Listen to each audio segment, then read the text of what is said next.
We spoke about this woman a little bit earlier because we read an article in the Inquirer. It's an amazing story, and rather than us tell, let's bring her on. Her name is Claire Wigand Beckman. She lives in Mahwah, New Jersey. You got it. Hey, Claire. I like saying that. Mahwah. Mahwah. It's Indian. It's Indian for meeting place. How many people live in Mahwah? About 20,000. It's a lot of people. We're a nice little comfortable town here on the border of New York State and New Jersey. Well, if Claire sounds happy, there's a reason. Tell us what happened to you. Okay, well, about 33 years ago. Oh, this was 33 years ago? 33 years ago. Okay. Actually, yes. Oh, yeah, you don't know this is history here. Yeah, No. okay, go ahead. I'm a garage sale enthusiast, especially because I never had too much money. A school teacher doesn't have money. Right. And we had bought a very big house, kind of over our head, and had no money, no furniture, so I was scrounging around different garage sales and yard sales for some interesting things, and I do have a very high taste. How many garage sales could there be in Mahwah? Oh, my goodness. Barnes. Around this area, it's a very affluent area, by the way. Nixon only lived in the next town. Wow. He did? I mean, we're talking, you missed this little teensy thing here. Oh, well, what's a school teacher living next to Richard Nixon? Yeah, a school teacher. Well, I taught for 25 years and retired in 83. So you're hitting the garage sales, and you found... I hit the garage sales because I love them. I'm a Vermonter, first of all, and that kind of thing makes me very careful with my money.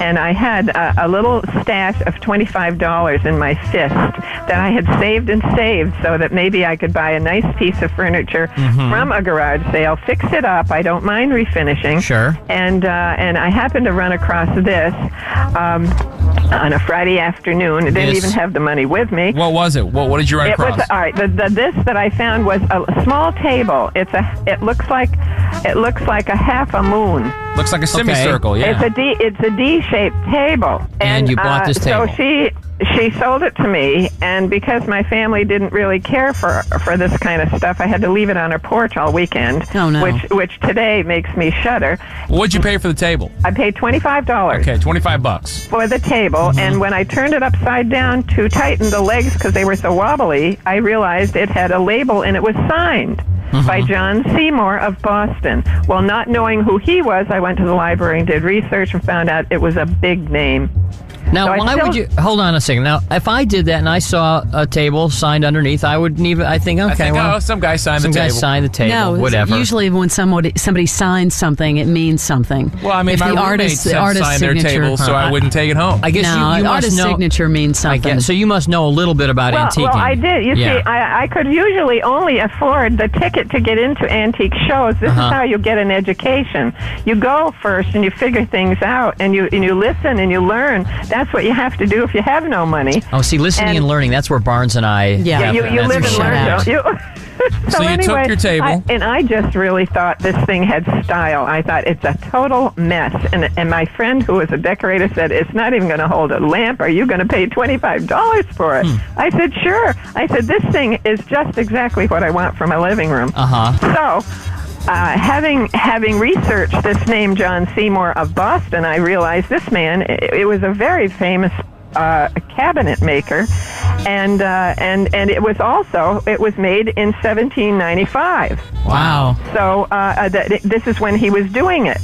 And I also got the impression that since everybody that had that furniture called it attributed to, I realized that I had a kind of a prize here because he never hardly ever signed anything. Okay. So here I had this thing, so I kind of kept it under covers, but I had a big dealer was told that I had it from Connecticut. She was big and very important, and she came all the way down with her her driver to look at it, and she offered me any kind of a price, and that she would top anybody's offer. Like, what kind of money was she? Didn't tell you what kind of worth it had, right? She was very, very smug about this. She said, if you were going to sell it, how much would you sell it? She wanted you to name the price. At the time was $40,000, and I thought, I'm going to give her a big number, and it'll wow her. It'll knock her right off. It didn't. I said $20,000. And she said, fine. And she said, I'll top anybody's offer. Oh, my goodness. Yeah. So then what? And so there I am with no money and no furniture, and I didn't take it. I mean, I didn't take her offer of any sort. I liked the table, and I wanted it, and that was my table. Wait a second. $20,000 and you weren't going to bite?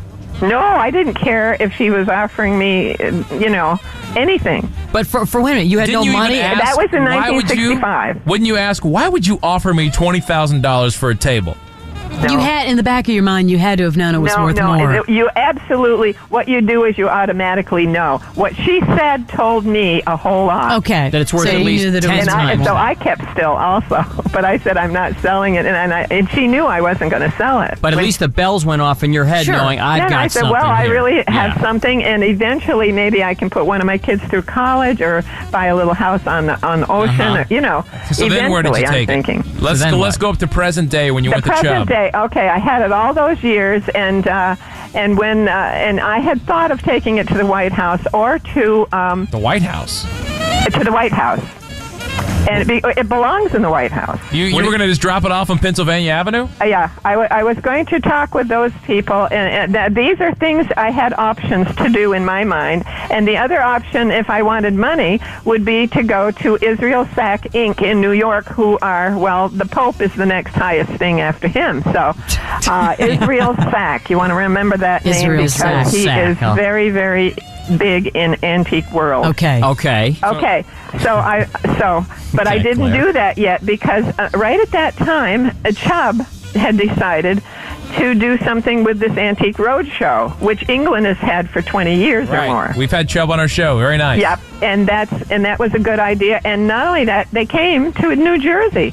So, got up at 5 o'clock, took the thing in, and stayed there for quite a while, waiting for somebody to see it. And when Leslie and Lee Keno, the appraisers, one was from Sotheby's and one had his private only outfit, they saw this and really their socks, underwear, and everything fell off. It was wonderful. What'd they say? How much was it worth? $200,000 to $300,000. And you thought, maybe I'll auction it. Okay. I knew it was worth six figures when I took it. And now, at this point, were you still thinking of just donating it to the White House? No, I was thinking of I'm hanging on to it. Smart. So as soon as they mentioned $200,000 to $300,000, I knew economically our country is in such a situation. I thought this is the time, and gut feeling is what I use for practically everything. Right. And I thought, no, I can't take it home even. They asked me what I was going to do with it. Keep it, sell it, whatever. I said, look, I just want to leave it here because it's too dangerous to take home. Sure. I don't want it in my house. But I had to take it home. And at that point, I knew I was going to go with Sotheby's and put it up for auction. I just picture you walking around with this table everywhere. Look at this thing. It's a little teeny it's unbelievable. table. So you go to Sotheby's, they put it up, and wow, what did it go for? Yeah, it went for over $500,000. Jeez. Yeah, and it Lord went for $541,500. And Israel Sack is the one who bought it. So and he was supposed to be the appraiser the day that I took it. This is funny. And they cut you a check for $541,000. No, you got that's on consignment when you do those auctions, right? No. I got what you just said, except that was including the buyer's fee. Well, what's the buyer's fee on an item like that? I don't How does know that what work? number that is.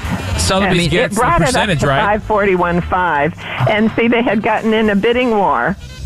And he ended up with it because he wanted it, and he was bidding for a client. So you got to put some kids through college. No, they're all done with that. They are all finished. It's now mine, and I haven't got any husband. Are you gonna buy something lavish? Are you gonna sit on I'm gonna buy another table for about $2,000. Wow, Claire, there's 35 years between us, but I'll bet we could make it work. I'll try. What that is, she buys this thing 30 years ago for $25 and ends up selling it for over $500,000. Right. A little junky Nice little score. table. Little patience. I've been on 7 TV shows.